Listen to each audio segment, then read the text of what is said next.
Vous êtes courageux, hein. 9h30 le matin, bravo, hein. Faut le faire, hein. On va commencer notre débat. Mais avant, peut-être qu'on va se présenter, parce qu'on est une association. Est-ce que parmi vous, quelqu'un connaît le mouvement des cafés philo? Ça vous dit quelque chose? Oui ou non? En général, oui, oui. Vous avez, hein, vous savez que c'est un mouvement qui est né en 92. Hein, c'est Marc Sauté qui est décédé maintenant, qui a créé un peu de façon fortuite, qui a créé le premier débat café philo, hein, dans Paris, qui se trouve place de la Bastille, au Café des Phares. Hein. J'étais l'un de ceux qui étaient au tout début avec lui. On n'était pas plus d'une dizaine. Et après, il y a une aventure extraordinaire. Hein. Ça s'est internationalisé. On a fait des colloques internationaux. On a retrouvé des cafés philo à Tokyo. Hein, vous voyez, donc, et puis ça fait partie de ce qu'on appelle les nouvelles pratiques philosophiques. Je pense que vous avez dû entendre parler de la philosophie pour enfants, par exemple. Hein, Frédéric Lenoir est venu un petit peu, elle a pris le train en marche, mais ça existe depuis très très longtemps. Mathieu Lippmann aux États-Unis, etc.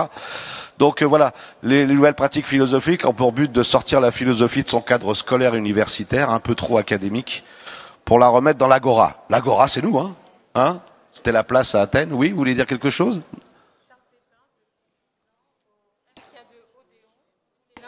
Oui, mais avant lui, il y avait Pourriol. Oui, oui, d'accord. D'accord, d'accord. Oui, bien sûr, bien sûr. Voilà, ça fait partie des nouvelles. Voilà, ça fait partie d'une nouvelle pratique philosophique. Voilà, hein, c'est vraiment le but de rendre la philosophie aux citoyens, aux citoyennes. Alors, nous, on prend la philosophie au sens large. Comme son étymologie l'indique, l'amour de la sagesse. Et vous savez qu'on peut être philosophe et pas être prof de philo, et on peut être prof de philo et pas être philosophe. Hein, on peut travailler la terre, tout simplement, sans avoir beaucoup d'instructions et être philosophe. Parce que c'est avant tout la quête de la sagesse. Malheureusement, dans notre histoire occidentale, parce que dans d'autres traditions c'est autrement, hein, la philosophie s'est fortement intellectualisée, au point où parfois il faut être armé d'un gros dictionnaire pour comprendre tout ce qui se dit. C'est pas vrai? Je vais vous le donner à lire du Derrida, vous allez voir. Bon, en tout cas, ou du Lacan, tiens, j'adore. Donc voilà, hein, donc on organise, donc ça fait 30 ans, depuis 92, plus de 30 ans maintenant, qu'on organise cela, hein, et donc on développe cette pratique, qui est internationale, hein, bien entendu. Et donc nous, le Café des Phares étant fermé, enfin le débat du Café des Phares étant arrêté, nous on a continué. Hein, on a continué place de la Bastille. Depuis 30 ans, il y a un autre débat, d'ailleurs qui s'est déroulé en même temps que le Café des Phares, parce que le Café des Phares était plein. Donc on avait pris un autre café à côté, à la même heure. Et aujourd'hui, on retrouve cette situation. On a 2 cafés à la même heure, place de la Bastille, le dimanche, et vous pouvez venir. C'est gratuit, juste la consommation à payer. Hein, voilà. Vous pouvez aussi adhérer à l'association, parce qu'on a une association. Et j'ai pour cela envie de laisser la parole à Jean, qui est le président de notre association, qui va la présenter. Jean, à toi. Alors, citoyen philosophe, c'est pas neutre. C'est-à-dire que on a volontairement choisi ce titre de l'association parce que on voulait bien insister sur le fait qu'on n'était pas là pour s'amuser, comme dirait l'autre, mais pour réfléchir ensemble. Et on essaye effectivement sur ces thèmes philosophiques, bien aborder des débats qui peut-être ailleurs sont plus des combats que des débats, hein, que les gens viennent avec des a priori et repartent avec leurs a priori. Donc ça ne leur apporte pas grand-chose. Alors que dans notre logique, dans notre façon de faire, nous avons effectivement le souci d'aborder des sujets difficiles, toujours en respectant une certaine convivialité, en respectant les autres, en écoutant les autres, et pas faire semblant, pour qu'on s'enrichisse mutuellement. Donc j'ai un petit flyer qui dit, qui donne un certain nombre de renseignements. Soyons écologiques, vous prenez le flyer que si vous avez vraiment besoin de renseignements et de participer. Sinon, vous le lisez et puis vous me le redonnez. C'est aussi une attitude citoyenne. Ça rigole pas, hein. Bon, je vais donner la parole à Jacqueline Ripard. Où est-ce qu'elle est, Jacqueline? Voilà. T'as le micro, c'est bon. Donc, rebonjour à tous. Moi, je suis très heureuse, en fait, d'avoir pu organiser ce café philo à ce contre-salon des vieux et des vieilles. Merci beaucoup aux citoyens philosophes, à cette collaboration entre nos deux associations. Et je pense que vous avez eu ce petit document. En tout cas, n'hésitez pas à le prendre. Vous pouvez le lire maintenant, pendant ou après le café philo et l'emmener. C'est quelques réflexions sur des textes que j'ai lus récemment et que j'ai choisis pour vous les faire partager. Sur les règles du café philo, parce qu'il y a quand même des règles, c'est Bruno qui va vous expliquer comment ça se passe, et nous serons là avec les micros pour vous donner la parole. Voilà, bon. Alors je voudrais dire quelque chose peut-être qu'on n'a pas assez dit. Si on a marqué citoyen philosophe, c'est que vous vous doutez bien que la philosophie a été à l'origine de la démocratie, de l'humanisme, de tout cela. Hein, et donc c'est quelque chose qu'il nous faut à tout prix préserver.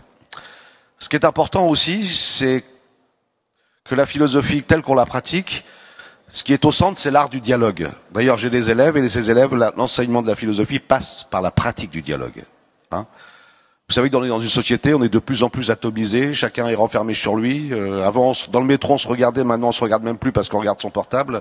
Hein, les gens sont de plus en plus enfermés sur eux-mêmes. Et c'est important de recréer ce lien, hein, où on peut dialoguer les uns avec les autres, parce que dans une société où il n'y a plus de dialogue, c'est le retour de la barbarie, tout simplement. Hein. Et donc, c'est pour ça que notre travail est très important, en fait. Hein. Ça a eu des incidences sur le plan politique, sur tous les plans. Quand je dis politique, c'est pas les partis de droite, de gauche, mais c'est le politique. Hein. Et donc retisser des liens, retisser une démocratie de proximité davantage qu'une démocratie. Vous voyez ce que je veux dire? Voilà, où les gens dans leur quartier, hein, si on pouvait créer des cafés philo partout, hein, où les gens apprennent à se rencontrer, à discuter ensemble autour de sujets qui sont fondamentaux, hein, existentiels. Ça serait vraiment très très bien. Hein. C'est notre travail, c'est pour ça qu'on tente de le développer de plus en plus. Alors, en ce qui concerne les règles, elles sont pas compliquées. Ce que j'aimerais par contre, je sais bien que parler en public, c'est pas simple. Hein. Mais un animateur de débat philosophique, c'est aussi un facilitateur de parole. Donc moi je suis là pour qu'on vous écoute. Hein. Voilà. Et pour qu'il y ait un espace pour chacun, hein, de façon à, si vous avez envie de dire quelque chose, n'hésitez pas à demander la parole. D'accord ? Un débat philosophique, c'est pas non plus un débat d'opinion. On mène une enquête, on essaye de comprendre. Ce qui veut dire qu'il faut développer une chose importante dans le dialogue, c'est développer l'écoute. Écouter, c'est très très profond. Hein, c'est peut-être même la base. Donc on s'écoute, on essaye de suivre le prolongement de l'enquête. Qui dit enquête, ça veut dire que je me doute bien qu'on a tous des opinions, des convictions. Parfois, il faut savoir désapprendre. Philosopher, c'est aussi désapprendre. Hein, et essayer de recommencer à zéro.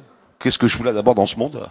Qu'est-ce qui se passe? Vous voyez, hein, cette espèce d'étonnement qui fait que, oui, ça suscite les interrogations. Hein, c'est Aristote qui disait, la philosophie est fille de l'étonnement.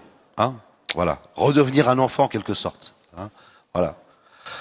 Alors le sujet du jour, c'est la vieillesse et la finitude sont-elles acceptables? Alors pourquoi ce titre? Parce que on peut faire un travail sur soi, bien sûr, pour accepter la finitude, pour accepter la vieillesse, etc. Mais finalement, est-ce que c'est possible? Il y a toujours en nous une espèce de quête d'immortalité, hein, un refus de vieillir, hein, un refus de la mort même. Hein. Et on va pas juger. Hein. Peut-être que c'est tout à fait naturel et normal qu'on ait ce refus. Hein, et que pour nous, la mort, la vieillesse, ça peut paraître comme un scandale. Hein. C'est, je crois que Charles de Gaulle qui disait la vieillesse est un naufrage. Hein. On va essayer de comprendre. Est-ce que c'est vraiment un naufrage, la vieillesse? Hein. la finitude, c'est-à-dire la mort, hein, sans savoir vraiment ce qu'est la mort d'ailleurs, entre parenthèses, mais ça aussi, est-ce que c'est acceptable? Parce qu'on peut être révolté par cela. Et c'est tout à fait logique. Hein. Ensuite, je voudrais qu'on se pose la question sur qu'est-ce que ça veut dire être vieux, qu'est-ce que ça veut dire être jeune. Parce que dans une question, il y a toujours des concepts. Et avant de discuter ensemble, il faut quand même se mettre d'accord sur les concepts qu'on utilise. Hein. Et curieusement, quand on croit qu'on parle tous la même langue, mais quand on pose la question sur un concept, qu'est-ce que c'est que ce concept? Comment vous entendez ce concept? On va s'y apercevoir que tout le monde l'entend à sa façon et qu'au fond, on va se dire, mais peut-être qu'on parle pas tous la même langue. Hein. Et ça, c'est c'est important de le mettre en évidence. Donc, peut-être qu'on va commencer par là, d'ailleurs. Je vous propose ça hein, comme problématique. Hein.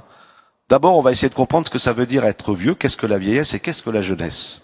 Hein. Puis ensuite, on va voir si le fait d'être âgé, est-ce que c'est acceptable? Est-ce qu'on l'accepte? Hein. Ou est-ce qu'au contraire, il faut se révolter contre? C'est toujours ce qu'ont fait les hommes d'ailleurs. Hein. C'est pour ça qu'on a développé les sciences, la médecine, etc. Parce qu'on se révolte contre ça. Hein. On pourrait vivre dans une société où on accepte naturellement les choses, hein, mais on les accepte pas. Hein. C'est qu'il y a une raison derrière. On va essayer de la comprendre. Hein. Et enfin, à la finitude, parce que ici, on va tous mourir. Hein. C'est une évidence. Hein. Est-ce qu'on l'accepte? Est-ce que c'est acceptable? Ou est-ce qu'au contraire, il y a en nous quelque chose qui se révolte contre cette situation inéluctable? Alors, il va y avoir Pascaline qui va passer le micro. Il y a Jacqueline aussi qui va passer le micro. Et puis il y avait une troisième personne, Sylvie là-bas, hein, qui va passer le micro. Oui, il vous suffit de lever la main, hein, et tout de suite quelqu'un va venir vous apporter un micro. Alors on commence comme ça. À votre avis, qu'est-ce que la vieillesse? Ça vous paraît un concept simple, mais c'est pas si simple que ça. Qu'est-ce qu'être vieux? Vous savez, j'anime beaucoup de débats philosophiques, et j'anime dans toutes les couches de la population et dans tous les âges. Ça va des enfants jusqu'à dans une maison de retraite. Et en plus, j'ai des élèves. Et dans toutes les couches sociales de la société. Et moi, je suis très étonné. Quand j'interviens avec des jeunes, des fois, je vois des jeunes, je me dis, ils sont vieux. Par exemple, j'interviens beaucoup dans les foyers de jeunes travailleurs. Et foyers de jeunes travailleurs, c'est des endroits où les jeunes viennent, ils ont un logement, ils sont aidés, etc. Et parfois, comme avant les foyers de jeunes travailleurs, il y avait tout un programme mis en place pour les former en tant que citoyens, pour qu'ils apprennent à vivre ensemble. Et de plus en plus, c'est devenu des résidences pour jeunes. Alors, ils ont leur petit badge, hein, ça leur permet de monter directement dans l'ascenseur. Ils se disent plus bonjour les uns les autres. Avant, il y avait une cuisine collective. Maintenant, il n'y a plus de cuisine collective. Ils sont tout équipés dans leur chambre. La première chose qu'ils achètent, c'est des grandes télés. Hein? Et quand on organise des activités, ils sont très peu nombreux à venir parce qu'ils sont tellement isolés. Et quand je les vois venir, des fois, je vois des jeunes, je me demande s'ils sont pas vieux. Et à l'inverse, je vois des gens âgés, mais qui ont une jeunesse extraordinaire. Et ce qui fait que moi, je me pose la question, mais je dis, mais qu'est-ce que ça veut dire ça? Qu'est-ce que c'est qu'être jeune? Qu'est-ce que c'est qu'être vieux? Ben, je vous pose la question. Alors, je vois que madame, vous me donnez votre prénom à chaque fois. Marie-Claude. Marie-Claude. Alors, pour moi, c'est une jeune, pour moi, qui a vécu déjà fort longtemps. Une jeune qui a vécu fort longtemps. Bon. Et qui continue. Alors, juste, je vais vous demander pourquoi vous pensez ça? Pourquoi je pense ça? Ben parce que c'est ma raison de vie. Moi, c'est comme ça que je le vois. J'ai beaucoup de derrière, moi, et j'ai encore du devant. C'est ça, la vieillesse. Et quand vous dites votre... Je suis au carrefour, à la fin du carrefour de ma route, mais je suis encore là. Alors peut-être qu'on a quelque chose là. Qu'est-ce que le philosophe, c'est un peu comme ça, un peu comme Socrate, vous savez, il est dans l'agora. Je comprends pas toujours. Vous avez vu Colombo? Le personnage de Colombo. Oui, bien sûr. Eh ben pour moi, c'est exactement Socrate. Voilà. Hein, il paye pas de mine, il a un œil de verre, il est pas. Vous voyez ce que je veux dire? Et puis en plus, il est toujours dans affaire à des gens qui sont d'une couche sociale très élevée. Vous voyez ce que je veux dire? Qui le regardent un petit peu avec mépris, comme les sophistes regardaient Socrate avec mépris. Et puis ils se rendraient compte qu'il posait des bonnes questions parfois. Voilà. Donc la question que j'ai envie de vous poser, vous dites, c'est votre raison de vivre. Quelle est exactement votre raison de vivre? Ma raison de vivre? Alors Ah, c'est une sacrée question. Ah bah c'est d'être là, de profiter de l'instant. Mais par rapport à la jeunesse. À la jeunesse, j'ai l'expérience de ma vie d'avant, donc de la jeunesse, et qui m'a nourri et qui continue de me nourrir. Oui, mais vous voyez, c'est pas facile de répondre vraiment à une question. Hein. Question piège. Raison de vivre, voilà, raison de vivre. Vous avez mis ça en parallèle avec la jeunesse. Vous voulez dire que votre jeunesse, c'est une raison de vivre? C'est un constat. Je peux rien faire d'autre. Je sais pas. Vous pouvez rien faire d'autre. Non, que de vivre. Ah, est-ce que ça? Alors juste, posons-nous la question. Hein, quand on dit, je peux rien faire d'autre que de vivre, Oui. est-ce que c'est être jeune? Pas forcément, non, pas forcément. Je veux pas vous non plus, hein, attention, hein, je suis pas là pour faire l'inquisiteur. Hein. Il y avait une dame juste avant qui était là. Voilà, si vous pouviez lui donner le micro. Oui. Vous levez la main, hein, si vous voulez la parole. Hein. Allez-y, madame. Quel est votre prénom? Bonjour, moi c'est Daniel. Daniel. Et j'ai une question d'abord à propos des règles. Est-ce qu'il ne faut pas prendre la parole quand on doit redire quelque chose qui a déjà été dit? C'est-à-dire? Parce qu'en fait, je pensais à peu près la même chose que ce qu'a dit Marie-Claude, c'est-à-dire être vieux, déjà, c'est avoir vécu longtemps. Voilà. Être vieux, c'est avoir vécu longtemps. Est-ce que le fait d'avoir vécu longtemps, ça suffit pour être vieux? Je comprends pas. Est-ce que c'est uniquement la durée? Est-ce que c'est une question de temps, la vieillesse? Ça peut être pris par ce bout-là, je dirais. On peut le prendre par un autre bout, alors? Sûrement. D'accord. Sûrement. D'accord. On va garder ça. Attendez, parce que vous allez tous avoir la parole, vous inquiétez pas. Pourquoi? Voilà, ici. Voilà. Oui. Hein? Je voulais dire, quand on est dans la rue et qu'on observe, les vieux observent beaucoup. C'est une des qualités du vieillissement. C'est-à-dire que quand on est jeune, on a une foule de choses et on passe beaucoup moins de temps à observer. Et pour moi, c'est une des qualités de la vieillesse. On s'observe, donc on sait qu'on vieillit. Intéressant, non. C'est par l'observation de soi. Oui. En gros, le souci de soi, si vous voulez, en vieillissant, c'est d'abord d'observer ce qu'on peut encore faire, ce qu'on peut faire moins et ce qu'on peut plus faire du tout. Est-ce que vous voulez dire par là qu'on est plus présent? Complètement. Donc ça voudrait dire... D'abord, quand on est avec ses petits-enfants, on est forcément présent, puisque, j'allais dire, comment dire, la folie un petit peu de l'enfant, enfin la folie entre guillemets, eh ben c'est de dire une foule de choses dont il n'attend pas forcément la réponse, mais il parle quand même pour avoir une réponse à un moment donné. C'est lui qui choisit quand est-ce qu'il va avoir la réponse, c'est pas nous. Et donc l'observation du vieillard, entre guillemets, c'est tout ça. Ça, c'est intéressant ce que vous dites, parce que tout à l'heure je disais la philosophie est fille de l'étonnement. Hein, c'est une célèbre phrase d'Aristote. Et quand on est dans l'étonnement, on est dans le questionnement, mais on est aussi dans l'observation. Et l'observation, c'est le commencement des sciences. Hein, mais quand je dis science au sens très large, hein, parce qu'avant le mot science, avant la science expérimentale représentait beaucoup de choses. Hein. Si je suis beaucoup plus présent, beaucoup plus attentif donc, d'accord? Ça voudrait dire que, d'après ce que vous dites, quand on est jeune, on est plus dans l'immédiateté. Oui. On n'est pas très attentif. On est peut-être pris par ses passions, on est peut-être pris par plein de choses. D'accord? Oui. Hein? Alors, au bout du compte, qui est-ce qui a beaucoup plus de vitalité dans ce cas-là? Chacun, l'âge qu'il a une vitalité. C'est intéressant. Levez la main, on va redistribuer. Voilà, on passe par là, puis après on repassera par là.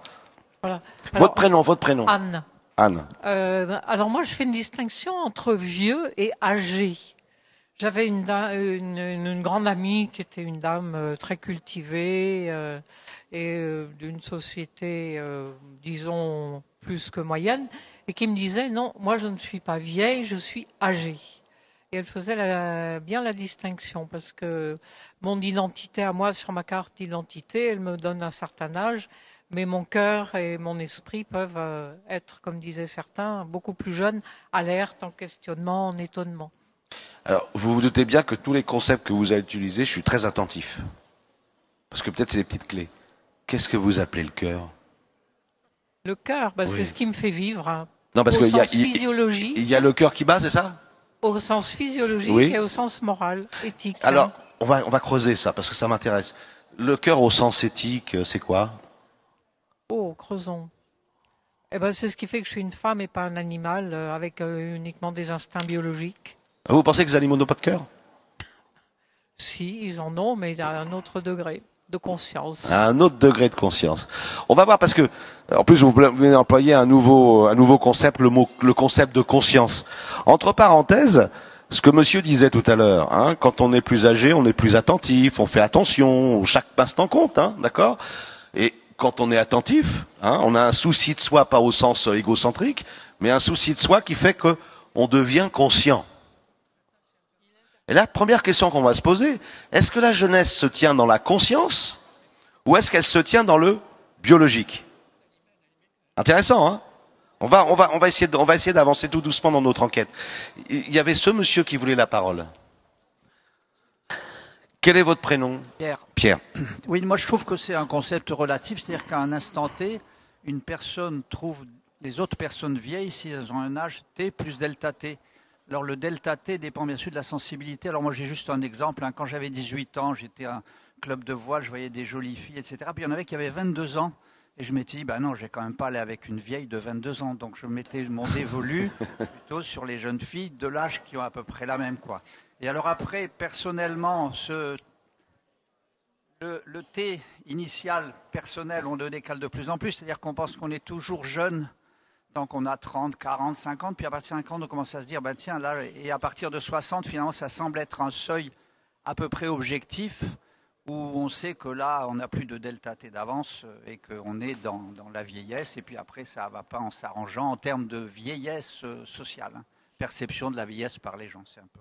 Oui, c'est bien de rappeler qu'il y a une perception tout à fait sociale de la vieillesse, et même conditionnée d'ailleurs, entre parenthèses. Hein. Et après tout, être vieux ou jeune, c'est finalement très relatif, hein, quelque part. On va passer de ce côté-là. Il y avait monsieur. Votre prénom, toujours, hein? Alors, Jean-Louis. Jean-Louis. Mais je passe juste derrière monsieur et il m'a piqué ma remarque. Ah, ça, c'est pas bien, hein.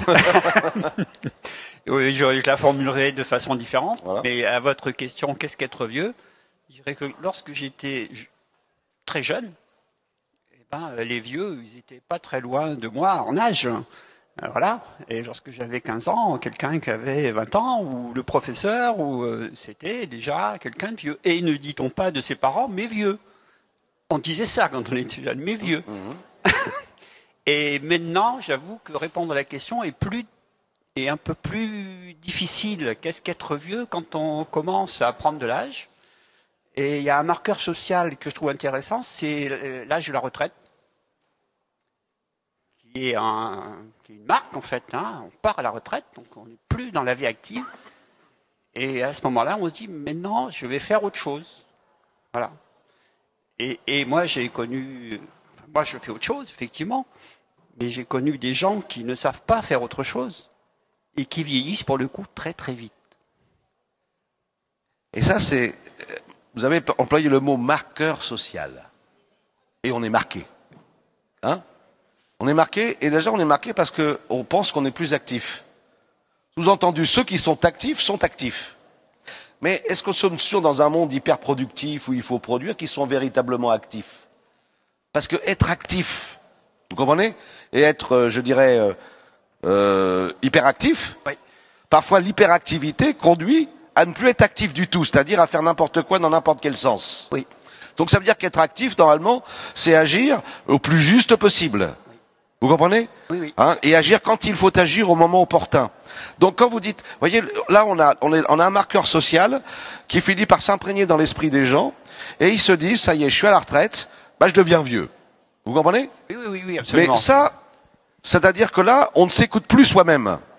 On écoute tout un conditionnement, hein, dans lequel on est entré, hein, et qui finit par effectivement, hein, c'est un peu, comment on appelle ça, psychosomatique finalement. Hein, on finit par croire vraiment que tout ce qu'on nous... Et ça finit par nous marquer physiquement. Oui, alors, pour préciser, ça fonctionne? Oui, allez-y.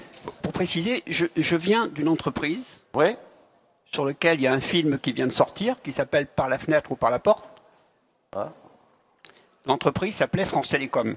Eh ben, allez-y, racontez-nous un peu le film pour voir.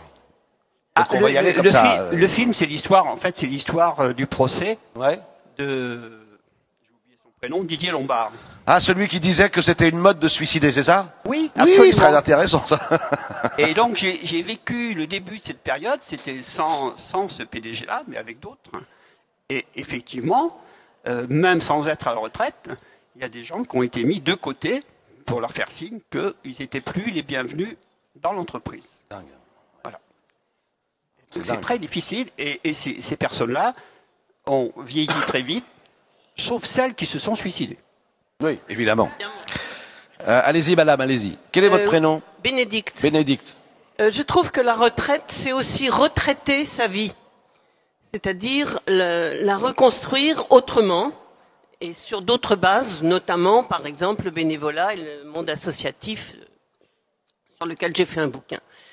Par ailleurs, je trouve aussi que la vieillesse, c'est une accumulation d'expériences dans lesquelles on peut piocher pour continuer. Et enfin, tant qu'on a des gens plus vieux que soi, on se trouve pas vieux. Mais écoutez bien les mots. Attendez, laissez-lui le micro. Écoutez bien les mots qu'on utilise. C'est important de s'écouter quand on parle.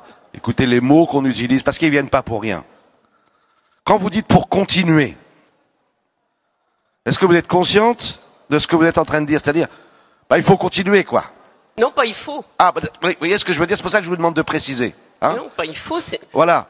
Moi, je trouve que la retraite, c'est la jubilación. C'est là, quoi? Jubilación. Alors, je comprends pas ça. Jubilación, c'est le mot. Oui, il faut, le mot espagnol. Il faut traduire. Jubilación, c'est le mot espagnol pour dire retraite. D'accord. Et il est très joli, je trouve. Voilà. Mais Jubilación. est-ce qu'être âgé, est-ce que c'est simplement continuer ou est-ce qu'il y a quelque chose de plus? Vous comprenez? Est-ce qu'il y a ce plus que il y a peut-être on n'avait pas quand on était jeune? Il y a l'accumulation d'expérience qui fait qu'on a uniquement l'accumulation uniquement. Vous savez, Confucius disait que l'expérience est une lanterne qui n'éclaire hélas que le chemin parcouru. Est-ce qu'être âgé? C'est pas vrai. Non mais c'est pas vrai. Vous avez le droit de contester Confucius, hein, tout à fait. Hein. Vous avez le droit. Et on s'en sert de l'expérience tous les jours. Pourquoi faire? Pour débattre, pour vivre, pour. Ah. Vous voyez, c'est pas continuer, c'est vivre. C'est pas pareil. Vous comprenez? C'est pour ça. Vous semblez étonné, mais oui. Continuer à vivre. Oui, est-ce que vivre, c'est continuer à vivre? Vous voyez? Non, oui. mais bon. Hein.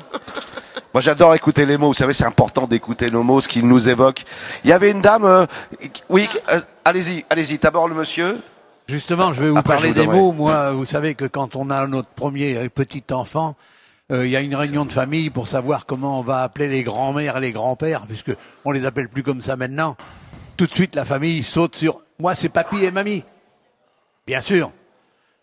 Moi, j'ai dit « écoutez, ça sera Pépé, puisque pour faire la différence ». Et moi, je m'aperçois aujourd'hui que mes arrière-petits-enfants, j'en ai 12, vous voyez, aujourd'hui, sont plus heureux de m'appeler Pépé, moi, que papy ou mamie de l'autre côté. Et ça, c'est important. Et qu'est-ce que ça change entre le pépé et le papy?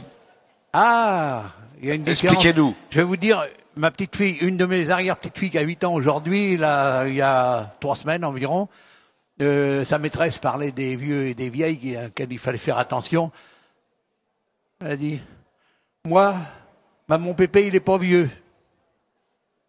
Ouais. Bon. De ce côté-là, déjà, voilà. Après, tout le monde va avoir la parole, ne vous inquiétez pas. Alors. Juste 2 points à soulever.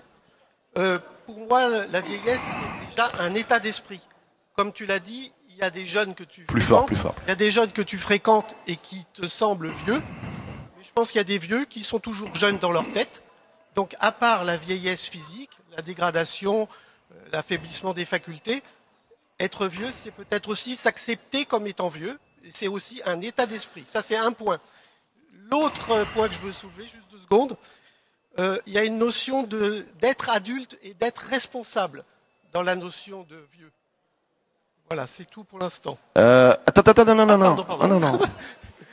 Non, parce que en plus on va essayer de comprendre, parce que on va essayer de comprendre aussi la notion de maturité. Oui, c'est ça. Parce qu'attention, être vieux et être mature, c'est pas forcément toujours la même chose. Mais tu es en train de nous dire, et c'est pour ça qu'il y avait le monsieur là-bas qui est tout au fond là-bas, il commence à partir, je sais pas pourquoi.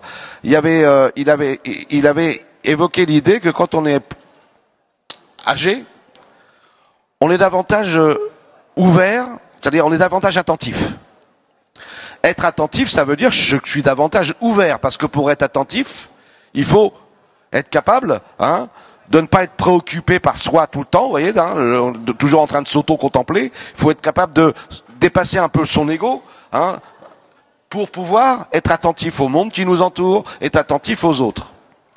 Dès l'instant qu'on est attentif aux autres, moi je parle simplement sur un plan logique et déductif, automatiquement on a une ouverture d'esprit. Cette ouverture d'esprit me fait penser que quand on est jeune sur le plan biologique, on a une énergie vitale. Peut-être effectivement une énergie vitale qu'on n'a peut-être plus tout à fait pareil quand on est plus âgé, que le corps commence à faire mal, etc. Mais là, quand on est plus attentif, donc plus ouvert d'esprit, ça voudrait dire peut-être qu'on bénéficie d'une énergie qui n'est pas seulement une énergie vitale, mais une autre énergie qui est vraiment en lien avec une autre forme de jeunesse. Vous comprenez? C'est pour ça que ça peut paraître étonnant des gens qui sont très âgés, mais qui ont une énergie qui n'est pas l'énergie vitale telle qu'on la connaît, mais une énergie qui leur permet d'ouvrir leur esprit, qui leur permet d'être attentifs, qui leur permet d'être là, présent, ici et maintenant.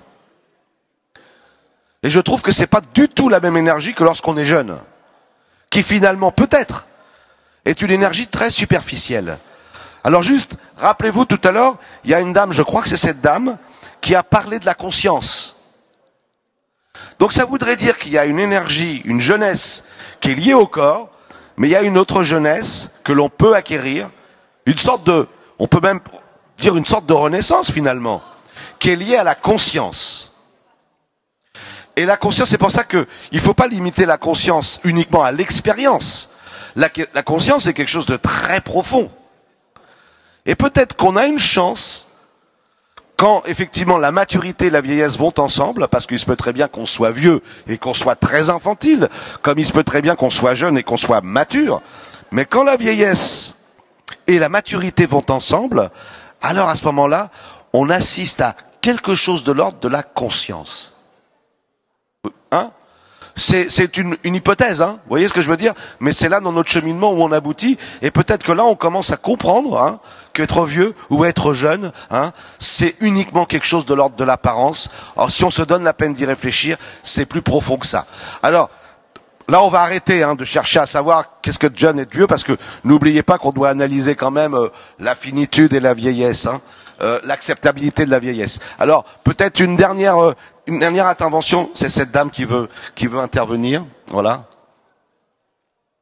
Oui, bonjour, moi c'est Esther. Esther. Je voulais juste rebondir sur la notion. Gardez le micro près de vous. Je voulais juste rebondir sur la notion de retraite. Prendre sa retraite, c'est se retirer. Étymologiquement parlant, il me semble que c'est se retirer. Et c'est vrai que je préfère de loin Rubilachion, qui est beaucoup plus joyeux. Et je ne connais pas le titre de votre livre que j'aimerais connaître, parce que donner une nouvelle définition à retraité, c'est génial. Non, bouge pas, je vais lui donner. Allez-y. Oui, c'est pour Daniel. C'est pour réagir à ce que vous venez de dire par rapport à l'énergie. Je voudrais faire 2 observations. La première, c'est citer Nietzsche, les 3 métamorphoses de l'esprit. On commence à vivre, on est un chameau. C'est ça. Parce qu'on porte toutes les peines du monde, les difficultés, les malheurs, etc. Ensuite, on va au désert. Au désert pour devenir un lion. Parce qu'on apprend à se battre dans le désert. On est tout seul. On est obligé de trouver des solutions. Mais ça suffit pas. Ça suffit pas parce que ensuite, on va redevenir enfant. Parce que dans l'enfance, il y a la création, il y a le neuf, il y a l'invention. Et il y a un cliché de la vieillesse qui dit « les vieux, ils retombent en enfance ». Et c'est pour se moquer. C'est pour se moquer. Eh bien, moi, je suis heureuse de retomber en enfance. Et la deuxième expérience que je voudrais citer, bon, je suis une femme de théâtre, et il y a un Zéami, qui est celui qui a collecté à l'époque, au XIVe siècle, l'expérience accumulée du no japonais. Dans le no japonais, ce sont des familles qui se transmettent la tradition de l'un à l'autre. On ne peut pas devenir comme ça un comédien de no. Et il explique dans son livre, que je vous incite à lire parce que c'est extraordinaire, l'enfant, il commence à apprendre à jouer à 4 ans. Hein. Et il commence dans les personnages de singes. Parce que le singe, il est très très très vif, il est très très très remuant, il fait des bonds, il fait des pirouettes, etc. Et puis, plus ils vont prendre en âge, plus ils vont faire des personnages un petit peu plus complexes. Et Zéami dit que ce n'est seulement qu'à 60 ans, ce qu'il appelle la fleur de l'âge, que le comédien commence réellement à jouer. Pourquoi ? Parce que il a intégré tous ces milliers de mouvements, qui soient des mouvements physiques, physiologiques, spirituels, émotifs, et que petit à petit, il en fait la synthèse. Et quand on dit synthèse, on dit nouvelle création. Et donc c'est en tout cas moi en tant que comédienne, c'est ce que je cherche. C'est ce que je cherche. C'est arriver à une telle épure dans la vieillesse, à une telle épure que on est capable d'inventer du nouveau. Non, vous n'êtes pas écarté du sujet, bien au contraire, vous êtes dans le sujet. J'ai envie, parce qu'il faut que je fasse le lien avec ce que vous avez dit quand même. Pour madame, elle a cité le mot retraite en espagnol, comme si le mot retraite posait un problème, d'une certaine manière, hein, et on préfère la musicalité espagnole pour adoucir.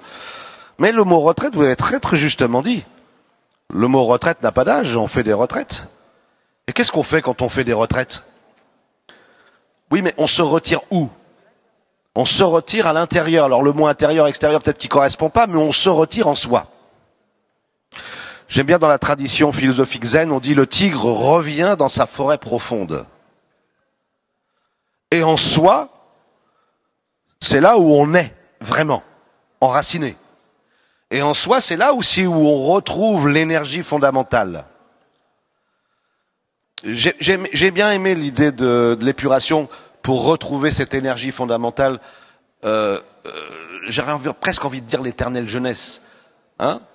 Pas la quête de l'immortalité, hein, mais cette jeunesse qui nous permet de toujours se renouveler. Et peut-être que là, à un moment donné, quand on est âgé, on a cette possibilité qui nous est offerte grâce aux expériences que l'on a. Et j'ai bien aimé le mot épuré. C'est-à-dire enlever finalement tout ce qui est superficiel. Et ça va être important parce que quand on va analyser, c'est de comprendre cette fameuse finitude qui nous fait si peur. Vous savez qu'en philosophie, on dit « vis chaque jour comme si ça peut être le dernier ». Et quand vous vivez chaque jour avec la mort pour conseillère, en quelque sorte, vous allez à l'essentiel. Vous comprenez ? Vous perdez plus votre temps. Et c'est vrai, quand on est jeune, on court après plein de lièvres, hein, on use beaucoup d'énergie, jusqu'à ce qu'on finisse par comprendre que finalement, hein, il faut aller à l'essentiel. Et peut-être que là, la retraite, prise dans son sens positif, cette capacité que nous avons tous à nous libérer de toutes les conneries qu'on nous propose, de tous les marqueurs qu'on nous impose. Vous voyez ce que je veux dire, hein? De tout ce conditionnement. Moi, je suis très étonné des fois de voir des gens âgés qui sont à la retraite, qui normalement n'ont plus rien à perdre, mais qui sont dociles. Alors que c'est le moment où on pourrait être... J'aime beaucoup le personnage de Tati Daniel, vous voyez ce que je veux dire? Voilà, qui sont capables d'aller d'envoyer tout promener. Vous comprenez, hein? Cette révolte fondamentale en nous qu'on a oublié parce qu'on a travaillé à France Télécom où on nous a invités à travailler comme des dingues et à un moment donné dire de redevenir un lion, hein? Oublier ce chameau qui porte tout pour retrouver cette énergie et finalement devenir un enfant. Pas devenir un enfant, retrouver l'enfant que nous avons toujours été. Parce que face à la vie qui est aussi terrifiante que belle, nous ne sommes pas toujours des enfants, hein? Jean, alors peut-être... oui? Oui, il y a cette dame avant. Hein? Non, mais vous avez redit des choses que je veux dire depuis le début, donc j'ai peut-être un peu dépassé. Parce que... Pascal. Oui. Bon, l'idée, c'est qu'en effet, on a la chance de pouvoir avoir un peu plus de temps, enfin moi je trouve, et de pouvoir être plus à l'intérieur, plus conscient, plus présent. Et aussi de peut-être un peu pouvoir oser bousculer un peu les conventions. Parce qu'on a peut-être plus de crédibilité en devenant plus âgé. Donc on peut plus oser s'affirmer. Enfin, moi je ressens comme ça. Et puis être plus dans l'être que dans le faire aussi. Voilà, parce que moi j'étais très active. Je suis toujours active, mais peut-être un peu moins. Enfin, je me ménage plus et je regarde plus où est-ce que je peux être importante ou transmettre ou être active. Donc c'est moins de la suractivité quoi. Et vous êtes plus sereine finalement? Oui. Ah, ouais. Fait plaisir. Oui, moi je me sens mieux aujourd'hui que quand j'avais 20 ans, oui, c'est sûr. Tiens, ça c'est joli. Hein? Je me sens mieux maintenant que lorsque j'avais 20 ans. Comme si cette sérénité était une nouvelle virginité de l'esprit, hein, qui permettait vraiment de jouir de la vie. Alors bien sûr, sur le plan du corps, c'est pas facile. Mais sur le plan de l'esprit, on a l'impression qu'on est parfois beaucoup plus jeune. En tout cas, c'est mon impression. J'ai 63 ans, hein, c'est pas vieux. Mais j'ai quand même l'impression qu'à 63 ans, je suis beaucoup plus jeune que quand j'avais 20 ans. Parce que quand j'avais 20 ans, je pensais que je savais tout, hein. Fallait pas me contredire, hein. Et puis progressivement, mais j'étais aveuglé, je voyais rien. Et là, 63 ans, j'ouvre les yeux enfin. Ça, il y a la notion de la curiosité. C'est marrant. Et par rapport au corps et l'énergie, puisque vous avez parlé d'énergie tout à l'heure. Oui. Moi, je sais que je fais beaucoup de tai chi et le travail de l'énergie comme ça, qui nous traverse et sentir que finalement on est juste traversé par quelque chose, ça aide beaucoup aussi. C'est bien, super. Puis c'est intéressant parce que il y a cette notion de fragilité qu'on va aborder dans l'acceptabilité de la finitude et de la vieillesse. Il y a cette notion de fragilité qu'il va falloir travailler. Il y avait Jean qui voulait la parole, oui. Patrick aussi. Hein? Oui. Oui, juste une remarque. La responsable du salon nous dit qu'il y a des personnes qui sont parties parce que trouvaient que c'était trop académique. Bon. Alors, je sais pas ce que vous en pensez. Académique. Est-ce qu'on continue comme ça? Non, oui, attendez, on va pas s'arrêter pour. Ou vous voulez parce que ça va être difficile de changer l'animateur, hein. Il est comme il est. Qu'est-ce que c'est que cette histoire? Avec ses qualités, ses défauts. C'est quoi, voilà. Donc c'est juste une remarque pour savoir si effectivement ça correspondait pas à l'ambiance. Voilà. C'est quoi cette intervention? Voilà. Donc effectivement, nous sommes heureux de vous accueillir. Nous vous avons donné une grande audience et donc nous sommes contents de cela. Mais c'est vrai que ce n'est pas exactement l'ambiance du contre-salon depuis 3 jours, que c'est un peu considéré comme professoral, je vous le dis comme les gens l'ont senti. Donc, ceux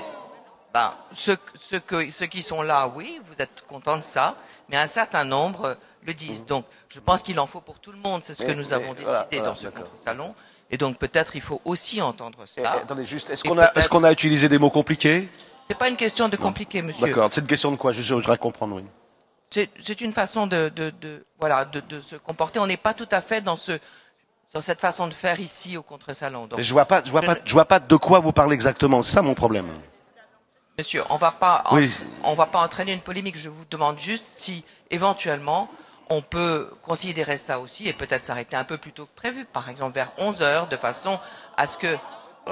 Écoutez, vous entendez les gens, ils sont pas d'accord avec vous déjà. D'accord. Ça dépend lesquels. Je comprends pas cette Ceux intervention. qui sont là, oui, ouais. mais pas tous. Bon, allez, c'est pas grave. On va terminer. Bon, voilà, vous inquiétez continuez. pas. Voilà. Mais je pense que c'était pas forcément la peine de mettre ça en débat. Oui, c'était pas trop la peine. Merci. Merci. Voilà. On va donner la parole à Madame. Attendez, parce qu'on va s'arrêter cette polémique, ça m'intéresse pas. Allez-y, Madame. Moi, je voulais simplement dire que je suis là depuis le premier jour. Je suis là depuis le premier jour. On a beaucoup dit de choses déjà dans tous les domaines. Peut-être que pour certains, il y a des répétitions, au contraire. Moi, je le vois un peu comme ça. Mais c'est très intéressant. Mais tout ce qu'on vient de dire a été plus ou moins dit dans un atelier, dans une conférence. Mais c'est... Non, parce que c'est la vie. C'est la vie. Bon, enfin bon, moi je vais continuer si ça vous dérange pas. Et moi je me régale. Je me régale aussi. Si vous voulez, ça vous dérange pas, je vais continuer. Voilà. Patrick, vas-y. Allez, on va passer à l'autre étape. Allez. Ouais, on va peut-être reprendre le débat. Donc, qu'est-ce que vieillir? C'est ça la question. Non, la vieillesse et la finitude sont-elles acceptables? Voilà. Donc, oui. Mais la question que je pose avant d'aborder le reste, c'est qu'est-ce que vieillir? Donc, qu'est-ce que vieillir? Qu'est-ce que la vieillesse exactement? Finalement, c'est résoudre des problèmes qu'on a vécu, qu'on a été obligé de résoudre. Finalement, la vieillesse, pour moi, c'est ça. C'est de donner une continuité à la vie, quelque part. Donc, c'est principalement ça. Bon. Maintenant, j'aimerais qu'on aborde... Maintenant, juste, on va faire un petit récapitulatif très rapide. Pas académique, parce que je pense que je parle simplement, moi, il me semble. Mais en tout cas, un petit récapitulatif très, très rapide. On vient de se rendre compte qu'être vieux ou jeune, c'est pas une question de physique, de biologique. On vient de se rendre compte que c'est une question d'état d'esprit. Et qu'il y a une jeunesse qui est liée au corps, qui est liée à l'énergie vitale, mais on vient de se rendre compte qu'il y a une forme de jeunesse qui est liée à la conscience. J'ai beaucoup aimé la dame qui disait que quand vous faites du Taichichuan, que cette énergie, alors j'aime pas trop le mot énergie, mais on va dire puissance, voilà, quelque chose qui nous traverse, finalement, la vie nous traverse. Et que peut-être quand on est ouvert, on est animé par une autre puissance que la simple puissance vitale, on est animé par la puissance de la vie parce qu'on est ouvert, on est attentif et on est plus davantage ici et maintenant. Alors à partir de ça, ça va nous donner une base pour répondre enfin à la question. La vieillesse et la finitude sont-elles acceptables? Vous comprenez? Dès l'instant qu'on a parcouru ce petit chemin pour nous rendre compte que, attention, être vieux, ça ne veut pas dire forcément grand-chose. Vous voyez ce que je veux dire? Faut pas rester dans les marqueurs, dans les apparences, etc. Être jeune. Maintenant, à votre avis, est-ce que c'est acceptable de vieillir?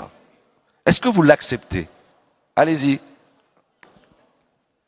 C'est acceptable dans la mesure où il faut l'accepter.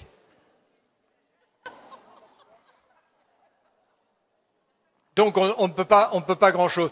Mais moi, ça m'intéresse, si vous voulez, certains prismes que vous utilisez, mais il y a quelque chose dont vous n'avez pas parlé, et qui est un vrai problème pour quelqu'un qui vieillit, et dont il sait qu'il va mourir. C'est la question qui se pose et qui s'est toujours posée sur l'espace et sur le temps. C'est-à-dire que, quoi qu'on fasse, on est dans l'espace et dans le temps. Or, la mort,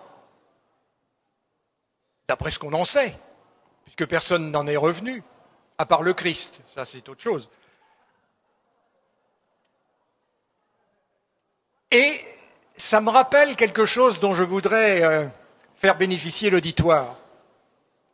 Jean-Paul Sartre, dans une de ses situations, vous savez, les 10 livres qu'il a écrits en dehors de ses grandes œuvres, et dont il disait que, dans le fond, s'il devait rester quelque chose de lui, c'est de ça dont il aimerait qu'il en restât quelque chose. Et donc, vous savez qu'il allait beaucoup avec Simone de Beauvoir à Rome, mais ils allaient beaucoup voir les musées et tout ça. Et donc, il a écrit quelque chose, je ne sais plus dans quelle situation, sur justement l'espace et le temps. Et c'est la discussion du Tintoret qui se dit « Nom de Dieu, le plus grand pâne de Venise, c'est quand même moi. Est-ce que dans l'éternité, il faudra que je me coltine encore Titien et Véronèse ?» C'est-à-dire, dans la mesure, si vous voulez, où nous sommes piégés par l'espace et le temps, est-ce que s'il y a une éternité, est-ce qu'elle sera faite du même espace et du même temps avec les mêmes connards qu'on a rencontrés toute sa vie? En tout cas, vous commencez à employer des auteurs, Sartre, etc. Les lourds, attention, il y en a qui vont rouspéter. Hein. Méfiez-vous. Hein. Maintenant, il faut pas être intellectuel. Hein. Voilà. Il faut pas être professeur. En tout cas, vous venez de poser une question parce que, après tout, on ne sait pas ce que c'est que mourir. Mais regardez bien, parce qu'on parle de la finitude. Il y a peut-être différentes façons de mourir, après tout. Hein? Il y a peut-être différents types de morts. Il y a vous savez, Platon disait, vous avez l'impression d'être vivant, là. Mais en réalité, vous êtes mort. Mettez ça en parallèle avec le mythe de la caverne, hein? Où les gens sont dans la caverne, ils voient que des illusions, hein? Mais les illusions, c'est la mort, c'est pas la vie. Il faut attendre que le prisonnier, dont on ne sait pas comment il s'est libéré de ses chaînes, tourne le regard vers la lueur qui est là-bas au bout et qui se rend compte que, mais c'est là la vie, c'est pas là. Vous comprenez? Qu'est-ce que mourir en fait? Hein? Donc, on va essayer de comprendre ça aussi. Alors, levez la main, et ça serait bien que des gens qui n'ont pas parlé se risquent à prendre la parole. Ne vous inquiétez pas, on est là pour vous aider. Est-ce qu'il y a quelqu'un qui n'a pas parlé, qui voudrait dire quelque chose? Tiens, la dame là-bas. Donnez-lui la parole. Oui, je voulais pas répondre à la question qui est dite, mais je voulais vous parler j'étais dans un musée. Oui.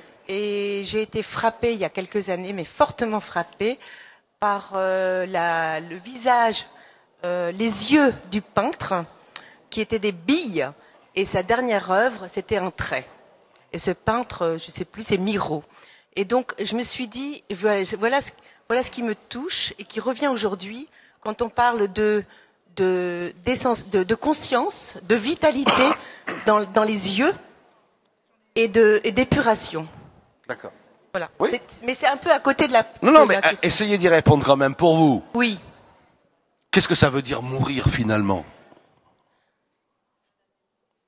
Mourir peut-être, je dirais, ne pas être conscient, ne pas comprendre, ne pas être là. Vous vous rendez compte le renversement? On nous a dit que mourir, c'est perdre son corps, hein? Et puis là, on commence à comprendre une chose. Il y a aussi une autre manière de mourir, c'est de ne pas être là tout simplement, de ne pas être conscient de ce que nous vivons, de ce que nous sommes. Hein? C'est ce que vous dites? Oui, de l'incroyable chance d'être en vie. De l'incroyable chance d'être en vie. De voir la vie. De se sentir vivre. De se sentir vivant. C'est intéressant, c'est intéressant. Et on va voir si on partage tous cette démarche. D'abord, je privilégie les gens qui n'ont pas parlé. Risquez-vous à prendre la parole. N'ayez pas peur. Vous comprenez? Je suis là, hein, on est là, hein. Qui ça? Oui, allez-y, madame. Pour moi, la mort, c'est juste un moment. Ça passe rapide. Bon, un moment. Qui voudrait quelqu'un qui s'est pas encore exprimé? C'est bon? Vous êtes sûr? Bon, alors, allez, qu'est-ce que mourir? Parce que ça, c'est intéressant, on commence à comprendre que, vous savez, c'est pas toujours, les choses sont pas toujours ce qu'on nous dit qu'elles sont, hein? Allez-y, monsieur. J'étais un peu provocateur. Oui. Est-ce que c'est pas une activité quotidienne? Oh, c'est pourquoi provocateur? Ben oui. Combien de fois peut-être nous sommes morts, on est morts, vous voyez ce que je veux dire? Hein? Peut-être que d'ailleurs, entre parenthèses, le processus de la mort, il est là, les cellules naissent, les cellules meurent. Une idée, une pensée avec laquelle je dis moi, elle naît. Cette pensée qui dit moi meurt, il y en a une autre, etc. C'est cette problème de ce qu'on appelle l'impermanence. Nous sommes jamais les mêmes, nous nous renouvelons sans cesse. D'accord, c'est intéressant. Madame? À propos de plusieurs morts, partir, c'est mourir un peu. Et d'autre part, je pense que tout dépend de si on croit ou non à la vie éternelle, comme monsieur. Qu'est-ce que attendez, vie éternelle que vous avez parlé? Moi, j'y crois, monsieur. Oui, et vous, oui, qu'est-ce que vous dites, vous? Ah, moi, j'y crois pas. Et pourquoi? Je pense que c'est fini. Et comment vous le savez? Comment vous le savez? J'ai pas dit que je savais, j'ai dit que je croyais. Ah, c'est une croyance. Je ne suis pas Pascal. Eh ben, c'est bien, voilà, c'est une croyance, c'est bien. Quand on est conscient que c'est une croyance, il n'y a pas de problème. Hein, celui qui croit qu'il y a la vie éternelle ou celui qui croit qu'il n'y a pas de vie éternelle, c'est tous les deux des croyances. Mais ça fait une mort très différente. On verra, on verra. Mais attendez, n'oubliez pas que quelqu'un nous a quand même dit que le fait d'être vivant, c'est-à-dire le fait de se sentir vivant, c'est quelque chose qui est de l'ordre du renouvellement aussi. La vie se renouvelle sans cesse. Et quand on parle de vie éternelle, si vous pensez à la vie éternelle au sens du temps qui ne s'arrête pas, hein, d'une vie qui commence et qui n'a pas de fin, oui, là, je peux comprendre. Mais si vous pensez à la vie éternelle au sens, parce que l'éternité, la mort et l'éternité et l'immortalité, ce n'est pas du tout la même chose. Mais par contre, si vous pensez à quelque chose qui en soi se renouvelle, comme la vie se renouvelle tout le temps, peut-être que là, on approche d'une éternité, vous comprenez, hein, je sais pas. Hein. Allez, qui c'est qui voulait... Allez-y, madame. Non, c'est juste que moi, j'aimerais bien mourir vivante. Alors, expliquez-nous ça, tiens. Quand j'ai commencé une analyse il y a 30 ans, c'est la première. Mon analyste m'a demandé pourquoi vous faites une analyse. Je lui ai juste dit parce que j'ai envie de mourir vivante. Mais ça reste en fait. Oui, mais expliquez-nous ce que ça veut dire mourir vivante. Ça veut dire que moi, ma marraine vient de mourir parce que elle a décidé, alors qu'elle allait plus bien du tout, qu'elle était hémiplégique et tout, de ne plus se nourrir et de plus boire pendant une semaine. Elle a fait ça. Et elle est partie tranquillement. Et la veille de sa mort, elle levait la main en disant « Je veux mourir vivante ». Et j'étais sidéré parce qu'elle est morte vivante en fait. Elle a pas souffert. Enfin, elle a pas souffert. Elle était sédatée quand même. Mais et donc moi, je crois que j'aimerais mourir comme ça, mourir avec en étant consciente et vivante. Quoi. Donc pour vous, mourir vivante, c'est mourir en étant consciente. Oui. Non, attendez. C'est pas choisir sa mort, tout à fait ce qu'elle dit. Hein. Elle dit mourir en étant consciente. Ouais. De sa mort. C'est pas pareil. Je dis pas que l'un implique pas l'autre, peut-être. Hein. Ah, oui, d'accord. Là, sur le plan de voilà. Ouais. Mais par contre, vous, hein, vous pensez mourir en pleine conscience, en fait. Oui, en pleine conscience, pouvoir dire au revoir. Pouvoir dire au revoir. Voilà, pouvoir. Oui, conscient. C'est intéressant. On va creuser ça parce que là, on est vraiment dans notre débat là, vous voyez. Ça nous a aidé de faire ce petit travail de concept, d'analyser, hein, pour mieux avancer par la suite. Il y a cette dame qui voulait la parole, voilà. Merci pour votre témoignage sur votre marraine, mais justement, comme vous en parlez aujourd'hui, est-ce qu'elle est vraiment morte puisque vous transmettez là sa parole, son esprit, voilà. Donc, elle est toujours là quelque part. Non mais attendez, ça aussi c'est intéressant. Parce que on pense que quand on perd le corps, on pense que ça y est, c'est la mort. Mais c'est intéressant ce qu'elle nous dit. Peut-être qu'effectivement, il y a quelque chose qui reste. Vous voyez ce que je veux dire? Nos ancêtres sont avec nous. D'ailleurs, Marie, sur le plan génétique déjà, on est tous le premier homme, vous voyez? Génétiquement, nous sommes le premier homme. Est-ce que la mort existe vraiment finalement au bout d'un moment? Hein? Mis à part le phénomène de la perception, hein, biologique, etc., est-ce que véritablement, est-ce qu'on meurt véritablement? Ça, c'est une grande question aussi. Hein. Qui c'est qui veut? Tiens, il y a une dame. Alors là, cette dame-là, peut-être, je sais pas laquelle. Oui, allô? Oui, vas-y, Raphaël. Il y a la belle réflexion de Paul Ricoeur dans son grand âge lorsqu'il dit je souhaiterais rester vivant jusqu'à ma mort. Alors, on apprend aussi que la philosophie, c'est l'exercice de Bruno, philosopher c'est apprendre à mourir. C'est ce que les Grecs nous apprennent. Écoutez bien, philosopher c'est apprendre à mourir, c'est pas apprendre la mort, c'est apprendre le processus de mourir. Et ce processus, c'est vivre.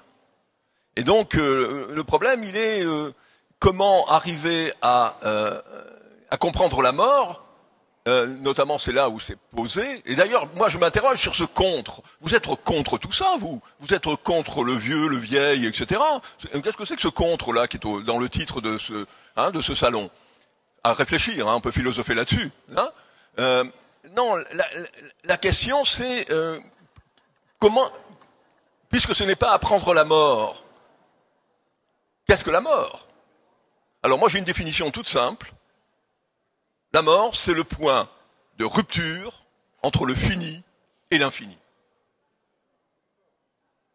Il n'y a pas d'autre raison. Bon. Et comment vivre justement ce point de rupture? Et on voit bien que finalement, enfin je veux pas être trop long Bruno. Non, mais c'est quand tu parles de Paul Ricoeur que ça m'inquiète un peu parce que j'ai peur que... Un grand philosophe.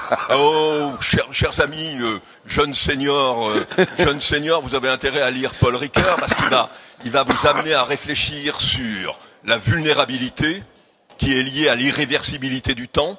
Monsieur, effectivement, il y a le temps et l'espace. Paul Ricoeur va vous amener à réfléchir sur la capacité, parce que vieillir, c'est aussi perdre ses capacités. Mais bien évidemment, on peut en trouver de nouvelles. Voilà, c'est là qu'on essaie, parce que autant se donner de l'énergie ensemble, Oui. Alors, quelqu'un d'autre qui voulait, oui, de ce côté là-bas, allez-y. Après, madame, juste après. Oui, bonjour. Ici après. Allez-y, allez-y. Je me prénomme Anne. Anne. Moi, je fais partie des personnes qui comprennent pas tout ce que vous dites. Et en particulier, quand vous vous exprimez, juridiquement, nous sommes le premier homme. Non, j'ai pas dit juridiquement, j'ai dit génétiquement. Ah bon, d'accord. Voilà, génétiquement, on a toutes les informations, génétiques. Et en fait, parce qu'on a une vision du temps, vous voyez, on est dans le temps et dans l'espace, c'est une vision. Quand dirait d'ailleurs que c'est une vision, c'est une perception a priori. Mais en réalité, je suis aussi, vous êtes aussi. Génétiquement, voilà. C'est pas grave, c'est pas grave. Okay, maintenant, sur le sujet, vous avez peut-être quelque chose à nous dire, par contre. Ah non, moi, rien du tout. Alors, vous avez pris la parole pour ça? Oui, uniquement. Chacun son niveau, monsieur. Mais non, madame, ne pensez pas que vous ayez pas un niveau, ça n'a pas de sens pour moi. Vous pouvez réfléchir par vous-même comme tout le monde. Allez-y, madame. Oui, moi, c'était par rapport à la mort, et pour rejoindre aussi ce que disait Pascal tout à l'heure. Le fait d'être en conscience, en fait, pour moi aussi, c'est quelque chose qui me paraît primordial. Malheureusement, on maîtrise pas forcément la chose. On peut aussi mourir malgré nous sans conscience. Et par rapport à ça, j'ai une tante très très âgée, on va dire qui a, bon, bref, voilà, qui a 95, qui est très en forme encore, etc. Et qui depuis des années et des années me transmet quelque chose qui est qu'elle est très très excitée par l'expérience à vivre de la mort. Et je trouve ça mais merveilleux. Pour moi, elle souhaite pas mourir forcément, elle souhaite mourir en conscience. Pour l'instant, ça a l'air bien parti, mais elle me dit la vache, ça doit être merveilleux comme expérience. Je suis très curieuse de vivre cette expérience-là. Alors je lui dis si jamais tu peux me faire un signe, une fois que tu auras vécu l'expérience, vraiment essaye de me faire un signe à tout prix. Donc on a cette promesse-là. Et moi qui ai une très grande angoissée de la mort depuis toujours, ça m'a fait oublier que je vieillissais. Je me suis rendu compte que je vieillissais il y a pas longtemps. Et j'avais plutôt peur de la mort dans le sens la chose brutale qui peut m'arriver sans contrôle. En fait, cette tante-là m'a beaucoup aidé et m'aide encore beaucoup par rapport à cette idée que c'est une expérience à vivre encore, en fait. Voilà. Non, c'est juste une petite seconde. C'est vrai que la mort, c'est un mystère, en fait. Et c'est le mystère de la vie. C'est nous qui avons, dans notre conditionnement, considéré que la mort était négative, considéré que c'était pas normal de mourir. Vous voyez, il y a même des gens qui veulent à tout prix trouver l'immortalité, à travers Google, à travers l'intelligence artificielle. Il y a cette espèce de refus. Mais quand on regarde bien le mystère, il peut faire peur, il est effrayant, mais il peut être aussi enthousiasmant. Ça me fait penser à ce que disait Georges Sand. Je voudrais bien mourir pour savoir ce que ça fait. Parce que c'est mystérieux. C'est intéressant ça, bravo. Il y avait madame aussi, vous inquiétez pas, tout le monde va avoir la parole. Allez-y. Muriel, je vais peut-être faire une petite réflexion un peu décalée, oui, mais comme on parle de conscience quand on quand on meurt, mourir en conscience. Et puis là, Dame vient de parler d'excitation. Donc moi, je pense à la petite mort, qui est cette perte de conscience temporaire pendant l'orgasme. Voilà. Donc ça m'a fait penser à ça. Ah oui, mais attendez, vous rapprochez la mort de l'amour, là. Ah ben ça me plaît. Oui. Rapprocher la mort de l'amour. Si le petit orgasme, ça veut dire que la mort, ça serait le grand orgasme, alors. Peut-être. Ouais, c'est dangereux parce qu'après on va tous aller se pendre, hein, quand même. C'est surtout parce que du coup, on a ces pertes de conscience déjà. Oui. À un moment donné, vous voyez ce que je veux dire? Non, bien sûr, mais il y a ce qu'on appelle l'extase, vous voyez, hein, le côté extatique, hein. Peut-être qu'il y a une perte de conscience, mais perdre conscience dans l'extase et perdre conscience dans l'inconscience, c'est tout à fait autre chose. Hein, ok. Il y avait cette dame. Allez-y. Oui, moi, il manque un aspect qui me paraît important dans ce que j'ai entendu jusqu'à présent. Il y a pas mal de choses qui m'intéressent et que je partage. C'est le comment le social, le nous se fait avec tous ces regards. À la fois le cheminement personnel on va dire très vite fait, d'une élaboration de chacun qui nécessite une solitude, d'être seul, et à la fois la souffrance d'être seul, de ne pas partager ses expériences avec d'autres socialement. Enfin, je trouve que c'est un aspect qui n'a pas été abordé, il me semble, et qui est important, parce qu'il y a le regard qui est posé sur le vieux, qui est difficile de faire avec ou contre quand même aujourd'hui. Comment le regard du vieux, la première question qu'on nous demande, qu'est-ce que vous faites et quel âge vous avez? Savoir si vous êtes dans le in ou dans le out. Prenez votre temps, allez-y, prenez votre temps. Pour participer à la vie collective. À part des utilités dans des associations qui a besoin de bénévoles, etc., etc., on trouve notre place là. Mais moi, je voudrais le penser plus large, cette question. Mais c'est ce qu'on essaie de faire. Je sais, mais ça n'a pas été... Il n'y a pas eu des... on en a parlé un petit peu avec monsieur, d'ailleurs, les fameux marqueurs, etc. Enfin, on a abordé ce sujet, mais après tout, on va creuser. Je trouve que c'est important. Oui. Vous avez fini, vous voulez que je... Non, mais regardez le micro, c'est pas juste... Hein. D'abord, je trouve ça lamentable de penser que les vieux sont faits pour faire du bénévolat. Vous voyez ce que je veux dire, hein? C'est comme s'il ne restait plus que ça, hein, finalement. Hein. Voilà, il nous reste le bénévolat. Alors qu'on a vu qu'on pouvait tout à fait, quand on est âgé, réinventer quelque chose. C'est pas seulement on a vu continuer à vivre, c'est inventer quelque chose. C'est un moment où on peut se libérer de tout ce qu'on nous a imposé, comme le vieux chameau de Nietzsche, hein, sur les épaules. C'est un moment où on peut redevenir un lion. C'est un moment donné, moi tout à l'heure j'ai vu une affiche, là, un petit flyer, avec un vieux qui faisait un doigt d'honneur. Vous voyez? J'ai trouvé ça étonnant. Quelqu'un qui est âgé qui fait un doigt d'honneur. Mais effectivement, qu'est-ce que nous avons à perdre? C'est peut-être justement l'occasion qui nous est donnée, hein, de bouger, de bousculer la société. Vous comprenez ce que je veux dire? C'est pour ça que je pose la question, de pouvoir... On a des idées pour tout le monde aussi, de pouvoir participer, pas que justement le bénévolat d'utilité parce qu'il n'y a pas d'argent pour faire... on est d'accord. De déployer justement notre potentiel qui est différent à ce moment-là. C'est difficile de faire cette place-là. Et vous voyez, pour ça, il faut faire ce travail beaucoup plus profond que la simple pensée superficielle. Il faut aller penser aux profondeurs. Qu'est-ce qu'être vieux? Tout ce travail que nous faisons maintenant. Il y a autre chose aussi que je voulais dire. J'ai oublié, mais peut-être ça va me revenir et je le dirai. Merci madame en tout cas. Monsieur. Oui, juste, on a parlé du mystère de la mort. Quelqu'un a parlé du Christ, qui est une croyance parmi d'autres. Oui. La vie éternelle. Bon, il y a quelques indices quand même. J'en citerai deux. C'est les gens qui rapportent des expériences du couloir de la mort. Oui. Et aussi tout ce qui est dans le vaudou ou d'autres croyances, d'autres manifestations un petit peu mystiques, où on invoque les esprits, où parfois il y a des manifestations qui se déroulent, qui sont intrigantes et que je pense qu'il faut en tenir compte. Pour moi, ce sont des indices sur lesquels on peut réfléchir pour avoir une idée, éclairer un peu ce mystère. Oui, pourquoi pas. Quelqu'un qui ne s'est pas encore exprimé, allez-y. Il nous reste encore un peu de temps, donc il ne faut pas hésiter. Ouais, je répète. Ah ben allez-y, madame, voilà. Donnez-lui la parole. Vous avez un micro, voilà. Oui, tout de suite après, ne vous inquiétez pas. Allez-y.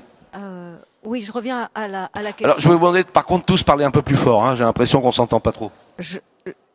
Pour revenir à la question de l'acceptable ou pas acceptable, je me disais que, et en écoutant tout ce qui s'est dit là, ça va un peu dans le même sens. C'est que ça dépend d'où on parle, de qui c'est qui va accepter, quoi, qu'est-ce qui accepte ou pas, et que si c'est juste ben non, j'ai pas envie d'accepter la mort, j'ai pas envie d'accepter de disparaître, que ça s'arrête, je veux voir la suite, comme on disait, je sais plus hier ou avant-hier. Mais si on se place d'un autre point de vue dont on prend conscience petit à petit au fil de la vie, des moments de tranquillité, de méditation, de tout ce qu'on veut, si on se place dans quelque chose de plus grand que ce moi-je qui nous mène un peu par le bout du nez tout le temps, qui nous distrait, on voit autre chose. Et cette autre chose, c'est que quand le corps se dissout, se décompose, ceci, cela, ces éléments retournent vers quelque chose, retournent vers, on peut dire, la source. C'est ce qui se dit dans les traditions un peu antiques. Et que ça devient beaucoup plus acceptable, même pour un enfant. Oui, mais ce que vous êtes en train de nous dire, c'est que, vous savez, on peut voir des choses de deux façons. Soit on a chacun notre vie, et donc on est tous séparés les uns des autres, chacun a sa vie, et là on est enfermé dans son existence, on est enfermé, comme vous direz, dans son moi-je. Ou alors on peut regarder la vie d'une autre façon. Nous sommes tous des formes de vie. C'est-à-dire la vie qui est une prend toutes les formes qui sont là. Et donc quand on disparaît, on revient à la vie elle-même. Et la vie, elle a un commencement, elle a une fin. Vous comprenez ce que je veux dire ? Et dans ce cas-là, si la vie n'a ni commencement ni fin, et nous sommes une forme de vie, c'est-à-dire que nous sommes là, vivants, ça veut dire que, est-ce que la mort est une réalité vraiment ? Vous comprenez ? C'est tout à fait ça. C'est tout à fait ça, ce que vous vouliez dire. D'accord. Je voudrais, parce que tout à l'heure, Raphaël a parlé de ce qu'on dit pour un philosophe, il dit, on trouve ça chez Platon, mais on trouve ça chez Montaigne. Philosopher, c'est apprendre à mourir. Alors bien entendu, on peut voir ça de façon très morbide. Apprendre à mourir, c'est ça, philosopher. Non, on va essayer de comprendre quand même ensemble. Normalement, un philosophe, il pense régulièrement à sa mort. Voilà. Il se met en face, il pense régulièrement à sa mort. Ça me fait penser à un tableau qui est dans l'église de Saint-Paul, que j'aime beaucoup, qui représente Marie-Madeleine, qui est dans une extase. Elle a un livre de la connaissance qui est ouvert, et en même temps, elle a un crâne sur lequel elle pose sa main. Comme si la connaissance, vous voyez, et la mort étaient deux choses qui cohabitaient ensemble, et nécessaires à l'une à l'autre. D'accord ? Donc, est-ce que vous pensez vous-même à votre propre mort ? Ou est-ce que vous la refoulez ? Vous voulez pas entendre parler ? Mais pour ceux qui y pensent, qu'est-ce que ça vous fait de penser à votre propre mort? Juste comme ça, pour voir un petit peu comment on vit les choses de l'intérieur. Qu'est-ce que ça fait de penser à sa propre mort? Est-ce que vous y pensez? Qu'est-ce que vous ressentez à ce moment-là? Allez-y, madame. Il faut lui donner le micro, voilà. J'y pense, mais ça m'est tout à fait égal. Et pourquoi? Ça ne me fait Parce que vous pourriez dire comme cette dame, c'est un mystère quand même. Non. Non, même pas, non. La seule chose que je pense, c'est que j'aurais rangé assez de livres, mes livres et ma maison pour que mes enfants n'aient pas tout à faire après moi. Mais voilà. autrement, ça m'est vraiment totalement ça vous égal. est égal. Vous êtes indifférente alors. Complètement indifférente. Faut-il être indifférent vis-à-vis de sa propre mort? Ça, c'est intéressant. On va donner la parole à cette dame. Voilà, quelqu'un qui nous dit, moi la mort ça m'est égal. Faut-il être indifférent à sa propre mort? Bonne question. Non, moi j'ai une grande curiosité. Ça m'intéresse beaucoup de savoir qu'est-ce qu'il y a après. Parce que je suis sûre que la vie ne peut pas s'arrêter. Elle ne peut pas commencer juste dans l'utérus de maman et c'est terminé. C'est impossible. C'est hors de ma pensée. Ce que je ressens, c'est la continuité et j'ai envie de, en même temps, j'ai une petite crainte parce que je me dis, est-ce que j'ai fait ce que j'avais à faire dans cette vie? Si, je ne sais pas. Je crois on est en face de son propre jugement. Oh, ça c'est joli. Vous voyez pourquoi? Parce que là, on n'a plus que 4 minutes. Après, je vous donnerai vraiment, il faut aller très vite. Quand un philosophe dit philosopher, c'est apprendre à mourir, c'est-à-dire il prend sa mort un peu comme une conseillère. Sa mort devient un maître qui nous enseigne. Peut-être que j'ai des problèmes avec quelqu'un, par exemple, que j'ai pas réglé. Ça serait dommage de se quitter fâché. Bah, peut-être que prise de conscience de sa propre mort, c'est aller voir celui avec lequel ou celle avec lequel j'ai eu des problèmes pour régler les problèmes. Peut-être que j'ai pas été présent suffisamment vis-à-vis de quelqu'un. Peut-être que je me suis pas rendu compte que j'aime telle ou telle personne. Vous voyez? Parce que bien souvent, nos proches, c'est quand ils disparaissent qu'on se rend compte qu'on les aimait. C'est vrai ou pas vrai? Peut-être que ça va être l'occasion de me rendre compte que j'aime cette personne et qu'il faut lui dire je t'aime. Vous voyez vous comprenez? Peut-être que là, la mort nous enseigne en nous disant, il n'y a pas de temps à perdre, hein. Fais l'essentiel. Fais tout ce que tu as à faire. C'est pas demain la vieille, j'adore. Pas mal. Alors, il nous reste 4 minutes, il faut vraiment... Il reste plus de 4 minutes. Oui. 1 minute. Oui, 1 minute simplement pour dire, moi je suis croyant. Mais même si après, il n'y a rien du tout, c'est pas très grave. On a eu tous des rendez-vous manqués dans sa vie. Bon. Il y a une dernière, J'ai un leitmotiv, c'est existe ce en quoi l'on croit, et je n'ai pas encore décidé en quoi je croyais. Peut-être qu'à l'heure de ma mort, j'aurai pris la décision. Et en tout cas, on finira puisque quelqu'un a parlé de Nietzsche. Nietzsche dit, rien n'est vrai, donc tout est possible. Vous voyez ce que je veux dire? Après tout, notre mort sera ce que nous en ferons. D'accord? Voilà, nous arrivons à la fin de notre débat. J'espère qu'on n'a pas été trop intello quand même. Il y a les gronchons. Hein. En tout cas, merci beaucoup pour votre participation. Merci. Merci à tous pour avoir participé, pour avoir pris la parole. Ah non, tu parles. Et nous devons libérer parce qu'il va y avoir le débat donc, que vous suivez qui va continuer. Donc.